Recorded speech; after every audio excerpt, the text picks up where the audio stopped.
Bienvenue avec la voix de Louis. Aujourd'hui, je vais vous expliquer comment Donald Trump a braqué la banque d'Ukraine, a gagné au loto et a gagné à l'euro-million. Alors, il a commencé par convoquer Macron.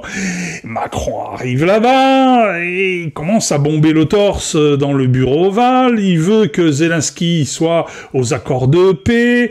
Il veut les terres rares ukrainiennes. Il veut ceci, il veut cela.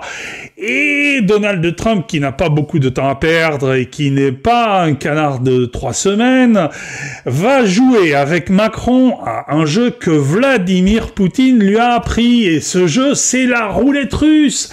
Sauf que Donald Trump, lui, il a compris une chose. C'est que pour gagner à la roulette russe, il fallait qu'il y ait des balles dans tout le chargeur. Alors, il est allé chercher en plus un Colt 45 qu'il a armé avec un chargeur plein et il l'a mis sur la tempe de Macron. Et il pouvait pas perdre, c'est un malin. Et personne l'avait prévu à Macron. Tout le monde lui avait dit « Tu vas voir ce que tu vas voir, tu es trop fort !» Et Macron s'est assis et il a signé tout ce qu'on lui a demandé de signer. Résultat, le loto, l'euro-million et le braquage de la Banque d'Ukraine. Et voilà, les terres rares à l'ouest du Dniepr iront aux Américains en remboursement des 400 milliards, du moins en partie, et avant les intérêts, ces terres rares iront aux États-Unis. Les lingots d'or de la Banque de Kiev et l'or des mines d'or ukrainiennes iront aussi remplacer les lingots qui sembleraient avoir disparu à Fort Knox. Et en plus, ils vont pouvoir se partager avec Vladimir les réparations de tout ce qui a été détruit. Vladimir de son côté et Donald de l'autre. Les fonds de pension vont se régaler, les entreprises de travaux publics américaines vont faire un jackpot bien au-delà des 400 ou 500 milliards réclamés à l'Ukraine. Parce que ce pognon-là, c'était pas un cadeau. Et ça, Zelensky, dans l'instant, il signait, il se disait on va gagner. Et non, ils ont pas gagné. Et Boris Johnson, là, on le voit plus. Les Anglais, ils vont payer comment leur quote-part? Bon, ils s'arrangeront avec les Américains, ils auront un petit business dessous, là, dont on entendra parler dans quelques mois, on se demandera « Ah, mais tiens, comment ça se fait qu'à la City de Londres, il y a eu ceci, ou il y a eu cela, c'est encore un coup de Soros... » Bon, attendons un petit peu. Le business entre les Américains et les Anglais, c'est autre chose, on peut leur faire confiance. Les banquiers se connaissent bien, et entre anglo-saxons, on ne se dévore pas, si vous voyez ce que je veux dire.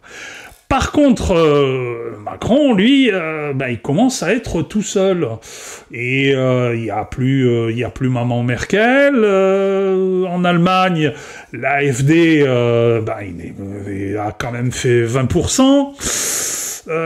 C'est pas encore la majorité, mais n'empêche que la bascule est en train de pencher.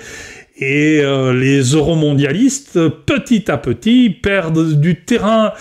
Et alors, on va voir en Roumanie ce qui va se passer, parce que le candidat qui était non pro-européen vient d'être arrêté, relâché et interdit d'élection. Ça, c'est de la démocratie.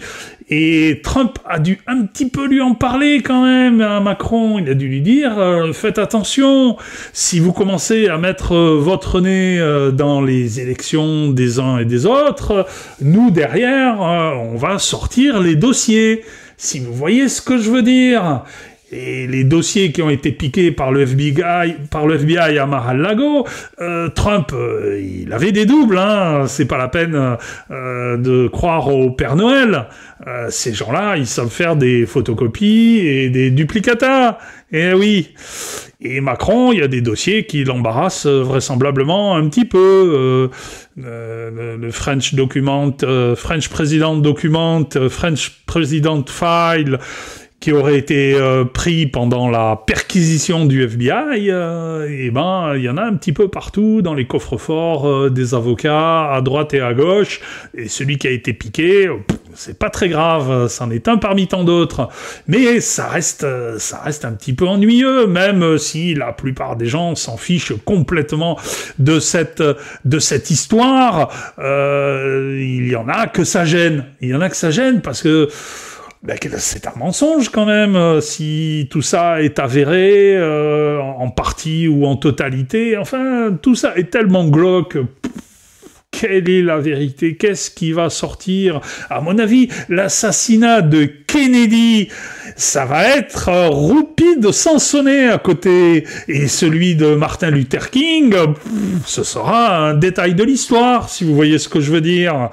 Il arrivera un moment où on va toucher le fond de la piscine. Et peut-être bien que c'est Trump qui va pousser la tête sous l'eau des uns et des autres pour qu'on touche le fond de la piscine et pour venir nous racheter à vil prix les quelques industries qui continuent à tourner, parce qu'en Allemagne, il y a quand même du gros matos qui tourne, des fabricants de voitures, la chimie, tous ceux qui ont besoin d'énergie, cette énergie qui est pas très chère aux États-Unis, cette énergie qui n'est pas très chère en Russie, mais l'énergie russe, elle n'est pas prête de revenir facilement en Europe. Trump va y veiller. Il va y veiller, comme il veille vraisemblablement aux relations franco-algériennes, parce que vous savez, les Algériens, finalement, ils font les petits malins en ce moment, parce que ils rachètent le gaz russe et ils le revendent aux Français en faisant croire que c'est du gaz algérien, mais non, c'est du gaz russe. Mais ouais. Alors, on en a besoin du gaz. Alors, résultat, on baisse notre froc. Enfin, lui. Et on connaît le résultat. Mais ça, c'est une autre histoire. Les relations franco-algériennes, il va falloir que ça s'arrête. Bon, je prépare une autre vidéo là-dessus. Complète, assez croustillante, notamment à propos d'un journaliste qui se fait le chantre de l'Algérie martyrisée, de l'Algérie colonialisée, et de tous ces criminels contre l'humanité qu'étaient les pieds noirs. Bon, on en reparle bientôt. Trump a gagné le loto, il a gagné l'euro-million, et il a braqué la banque de Kiev. Allez, à bientôt.